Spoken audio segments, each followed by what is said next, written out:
The COASTFISH Project focuses on establishing a framework in which local fisherfolk, their organizations and fisheries authorities can work together to manage fishery resources around coral reefs for sustainable use.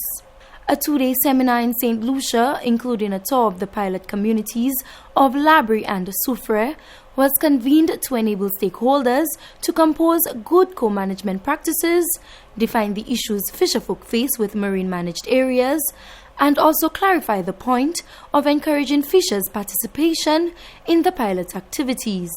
Deputy Director of the Caribbean Regional Fisheries Mechanism, CRFM, Sandra Grant, says the COASTFISH Project, currently in its preparation phase for the pilot activities to be rolled out in each country, will look to establish marine managed areas, research and monitoring activities, and restore the coastal ecosystem. She notes that the project is in keeping with CRFM's mission to promote and facilitate responsible and sustainable use of fisheries resources. The CRFM has been and continues to coordinate fisheries co-management in the region, a process where government and resource users share the responsibility and authority for management of aquatic resources.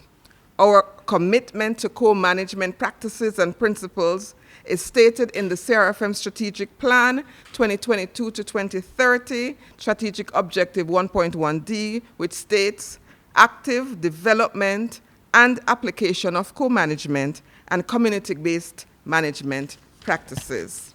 In acknowledging the growing number of challenges in the fisheries sector, such as habitat degradation and loss, decline in fish stocks due to increased marine pollution, and increased competition among users for limited marine space and resources, Minister for Agriculture, Fisheries, Food Security and Rural Development, Honorable Alfred Prosper, states that the Cabinet of Ministers has approved St. Lucia's National Fisheries Policy to guide planning and development.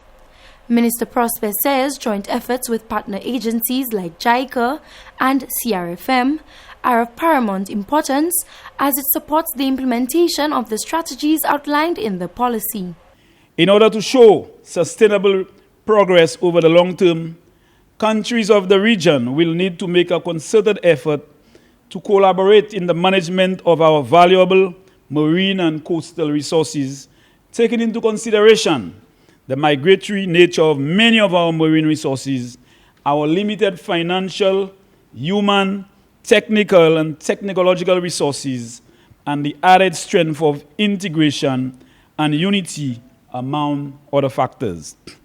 However, as a region, we have already made significant strides, and in general, we have recognized that sustainable use, improved self-sufficiency, and effective management of our marine and coastal resources can only be achieved when the benefits to present and future generations include biodiversity conservation, food security, and economic and social well-being.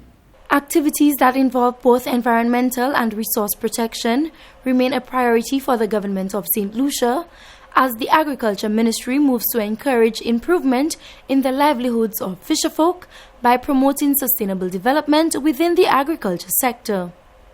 From the Communications Unit of the Ministry of Agriculture, I am Anicia Antoine reporting.